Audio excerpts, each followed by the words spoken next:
আসসালামু আলাইকুম রহমতুল্লাহ। বাংলাদেশের কিছু আলেম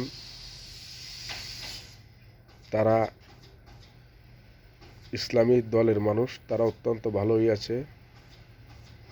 আর কিছু কিছু আলেম বাংলাদেশের মানুষের পকেট কাটে। তারা ওয়াজে গেলে 1 লক্ষ 2 লক্ষ টাকা লাগবে, হেলিকপ্টার লাগবে। আর কিছু কিছু বসে আছে বড় বড় মজলিস নিয়ে, তারা ইসলামের নামে ইসলামের দোয়াই দিয়ে মুরিদান বানিয়ে তারা মানুষের পকেট কাটে। তারা আসলে সঠিক ইসলামের মধ্যে নাই। যারা ইসলামের কাজ করে তারা এরকম করে না। যারা ইসলামের কাজ করে তারা আসলে বাস্তবে এরকম করে না। কারণ ইসলামের যারা কাজ করে তারা অত্যন্ত সুদক্ষ এবং পরিশ্রমিক এবং অর্থ ছাড়া কাজ করে।